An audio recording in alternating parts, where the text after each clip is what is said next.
हाय नमस्कार, आप सभी का स्वागत है। मैं हूं रवि बजाज और गैलेक्सी क्लासेस में आप देख रहे हैं। हमने एक सीरीज चलाई है आप लोगों के लिए CGL 2 के लिए, टीयर 2 के लिए, और हम आपकी प्रैक्टिस करवा रहे हैं वोकेबलरी की। गाइस, PYQs तो हैं, इसमें कुछ ऐसे वर्ड्स और सेंटेंसेस हैं जो हमें पता होने चाहिए एग्जामिनेशन पॉइंट ऑफ व्यू से। This is very important. तो चलिए जी, शुरू करते हैं। पार्ट 4 3 इससे पहले आप कर चुके हैं। तो देखिए, सबसे पहले हमारे सामने क्वेश्चन एंटोनिम का ही आता है हमेशा, तो आज भी एंटोनिम का आ गया। फॉरन लिखा हुआ है और 4 वर्ड्स में से कौन सा इसका ऑपोजिट है, आइए पता लगाते हैं।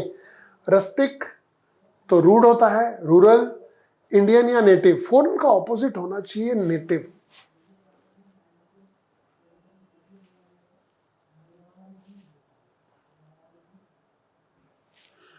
Native is going to be the correct answer.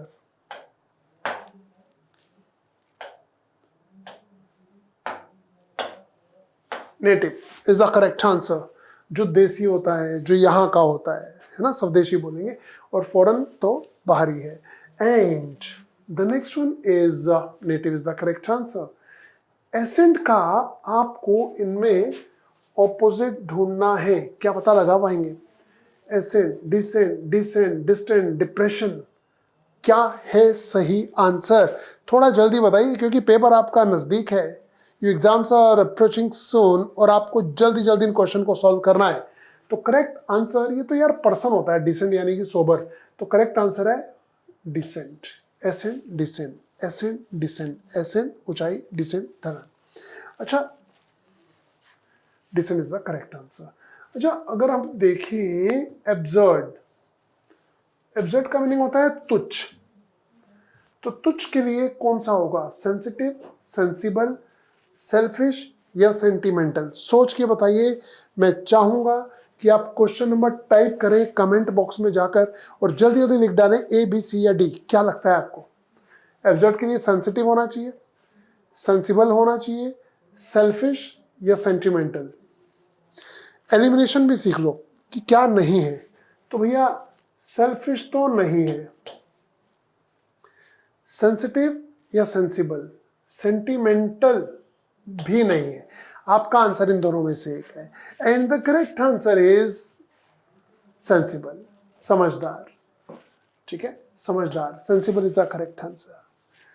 अच्छा, आप ना एलिमिनेशन जब सीख लोगे ना तो इजी हो जाता है। फॉर एग्जाम्पल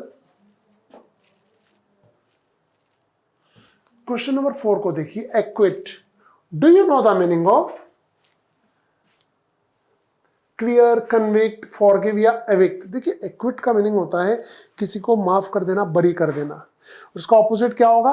उसे कैद कर देना या उस पर इल्जाम लगा देना। तो कन्विक्ट अपराधी, कन्विक्ट एक्विट का ऑपोजिट वर्ड है। Okay, now convict. Question number 5 scanty है। स्केंटी के लिए स्मॉल, प्रोफ्यूज, कंसाइज या प्रिसाइज? स्केंटी का मीनिंग है अल्प मात्रा और आपको चाहिए ज्यादा, तो profuse. Profuse is the correct answer. भाई, आप एंटोनिम कर रहे हो। जब आप एंटोनिम करते हैं तो मैंने क्या बताया था, एक आधा वर्ड ना उसका सिनोनिम भी होता है। जैसे small is the synonym, but हमें तो एंटोनिम चाहिए ना, तो इस पे थोड़ा ध्यान दीजिएगा क्योंकि जल्दबाजी में ना आप गड़बड़ ना कर दो भाई। प्रोफ्यूज। प्रोलॉन्ग लंबा होता है और लंबे का अलाउ प्रीवेंट तो हो नहीं सकता, प्रीवेंट तो रोकना होता है, इंक्रीज भी बड़ा है। Shorten is the correct answer. Shorten, shorten is the correct answer. अच्छा, अब आते हैं 7 नंबर पर, वीकनेस। यार ये तो स्टूपिड क्वेश्चन है, सीरियसली। क्या है? वीकनेस का तो स्ट्रेंथ ही होगा ना। Weakness is strength, attack is the correct answer. And if you are jumping to the question number 8, tyrant. Do you know? tyrant होता है अत्याचारी, और अत्याचारी का ऑपोजिट यहां हमें क्या लग रहा है जी? बेनिफैक्टर, परोपकारी। ये अत्याचार करता है और ये परोपकार करता है। Okay, now 9 progressive. Progressive, repeated, aristocratic, conservative या मूविंग? भैया बहुत सिंपल है, मुझे लग रहा है इतने सिंपल क्वेश्चन एग्जाम में आएंगे क्या? कंजर्वेटिव। कुछ लोग आगे बढ़ना ही नहीं चाहते, वहीं रुके हुए हैं, और उसके अपोजिट क्या होते हैं? They are progressive. Now 10 number पे आ गए। अब हम 10 नंबर पे we can see is public. भाई पब्लिक का तो प्राइवेट होना चाहिए ना, private is the correct answer.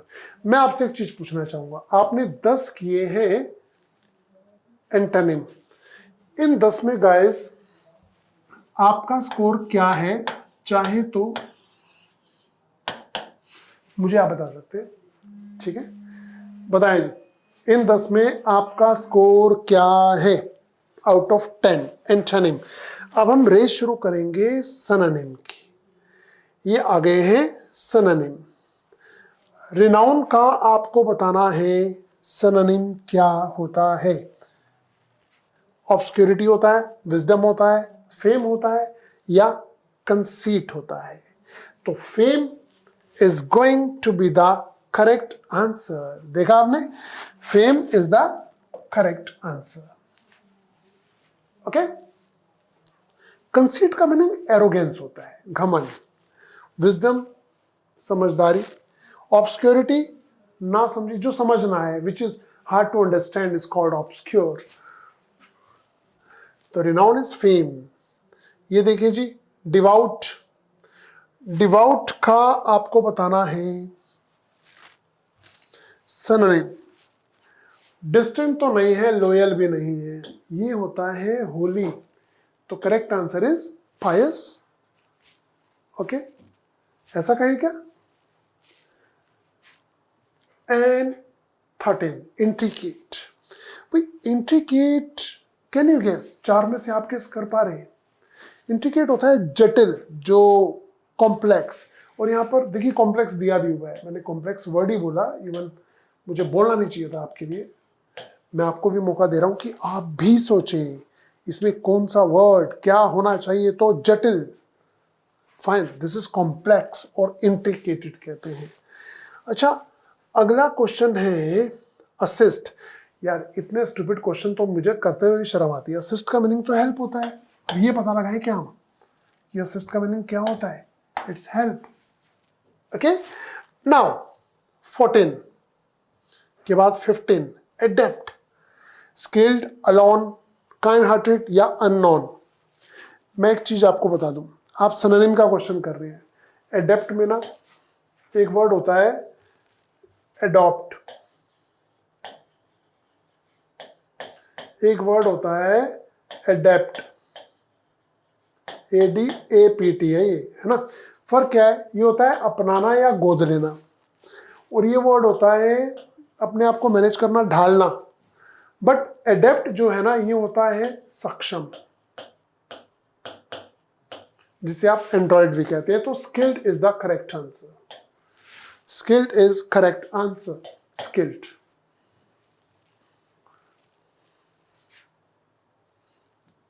Now initiate, initiate का मीनिंग क्या है जी? Sign, slow, start, show.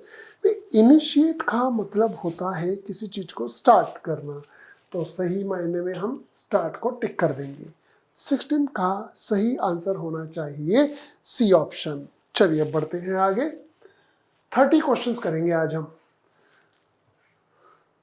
Obstacle यानी कि रुकावट, क्या बोलते हैं गाइस? बेनिफिट, क्लियरेंस, एक्सेसरी या barrier? And the correct answer is barrier. ये रुकावट है, ऑब्स्टेकल है।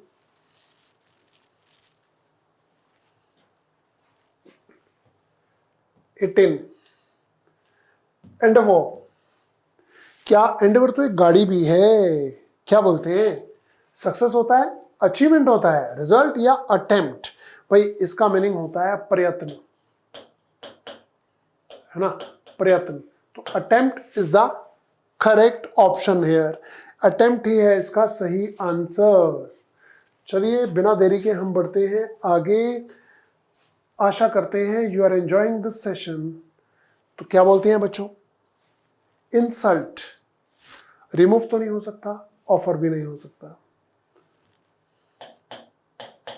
Apply offend, offend is going to be the correct answer. इसका सही आंसर है D option, D option, offend. And last one is hostility. Hostility का meaning है दुश्मनी, तो क्या बोलेंगे? एनिमिटी, गुडविल, सिंपैथी या फ्रेंडशिप। देखिए ये दो वर्ड तो पॉजिटिव है, ये तो पॉजिटिव है, ये तो सही आंसर नहीं है।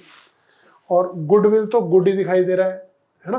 तो आपका सही आंसर है एनिमिटी, दुश्मनी, राइवलरी भी कहते हैं इसे।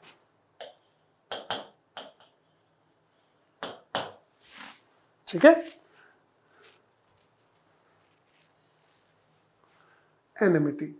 और गाइस अब आ गई है बात किसकी? One word substitution. जी हाँ, हम 10 क्वेश्चन वन वर्ड सब्सटीट्यूशन के भी करने वाले हैं। शुरू हो जाइए।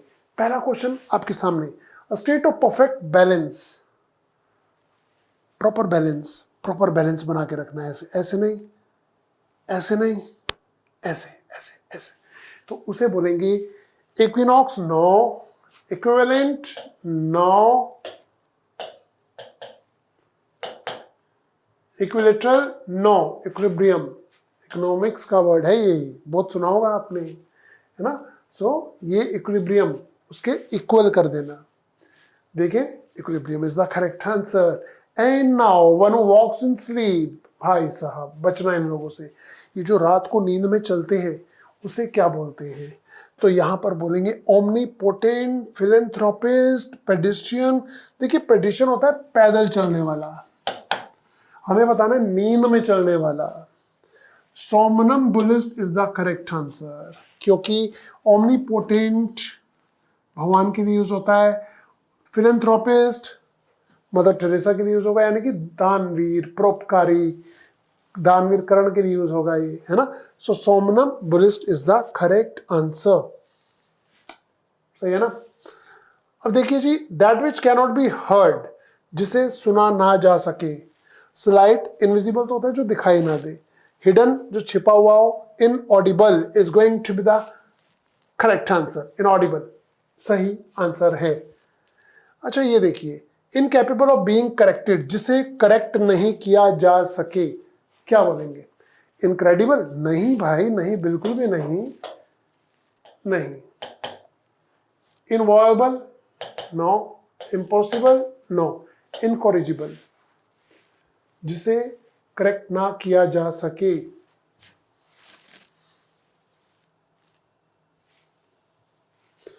One who does not tire easily, जो जल्दी थकता नहीं। इंडेलिबल तो होता है जिसे हटाया ना जा सके, दाग के लिए होता है। Indestructible, inflatable, no. Indefatigable, indefatigable is the correct answer, जिसे थकान नहीं होती। And if you're going through 26 number, incapable of being read, जिसे पढ़ा ना जा सके। अनसीन तो है ही नहीं भाई साहब, अनसीन तो है ही नहीं। एलिजिबल का क्या लेना देना? वेग होता है विच इज नॉट क्लियर, ये आइडियाज या समझदारी की बात होती है। इलेजिबल, ये हैंड राइटिंग के लिए यूज होगा, याद रखिएगा, this word is use for the hand writing. Newspaper में जो छपा होता है उसके लिए वर्ड यूज नहीं होगा, वो तो रीडेबल होगा। इलेजिबल। अच्छा, that which can be drawn into a thin wire. Flexible तो इसका ऑपोजिट हो गया, ब्रिटल, कमजोर, smooth. Ductile is the correct answer, ductile is the correct answer. 27, 28, too important to consider, बड़ा इतना इंपॉर्टेंट नहीं, too unimportant, sorry, too unimportant to consider. तो भैया उसे तो तुच्छ बोलेंगे, तो नोटिसेबल तो इसका ऑपोजिट हो जाएगा। डिमिनिटिव घटता हुआ है, नथिंग तो जीरो है। Trivial is the correct answer, trivial, A option. अब बचे हैं 2 क्वेश्चन, सोच के बताइएगा क्या चाहते हैं। Liable to be break easily, इतना कमजोर कि आसानी से टूट जाए, क्या बोलेंगे? क्या बोलेंगे? Brittle is the correct answer. Bent soft या थिन नहीं, सॉफ्ट नहीं बोलेंगे, सॉफ्ट नरम होता है, मुलायम होता है, बट टूटने से रिलेटेड नहीं होता है। बेंट टेढ़े वाला होता है, जो टेढ़ा हो जाए। थिन पतला है, ब्रिटल। और आज का गाइस लास्ट क्वेश्चन है, impossible to satisfy, satisfactory, satisfiable, contented या इनसेटिएबल। मुझे सारे सही लग रहे हैं, बट सारे सही नहीं है। सही तो एक ही है, कौन सा? Come on come on come on. Insatiable is going to be the correct answer. Insatiable, जरा देखें क्या लिखा हुआ है, इनसेटिएबल। ठीक है, तो आज हमने किए हैं 30 क्वेश्चंस। माय क्वेश्चन इज, आपका 30 में से स्कोर क्या है? प्लीज बता दीजिए, प्लीज बता दीजिए। कमेंट बॉक्स में जाइए, खटक से अपना आंसर लिखिए, आपका स्कोर 30 में से क्या है। और अगर अभी आपको स्कोर याद नहीं है तो एक बार वीडियो को दोबारा देखो, जल्दी जल्दी पॉज करके देखो क्या था वो क्वेश्चन, सही आंसर क्या है।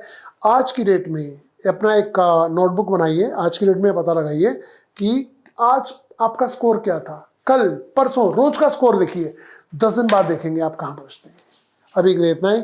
नेक्स्ट टाइम आप आ रहे हैं कल एट द सेम टाइम, हम करेंगे अपनी अगली class, class number 5 for vocabulary. Thank you very much, bye bye, take care, जय माता दी, हैप्पी लर्निंग।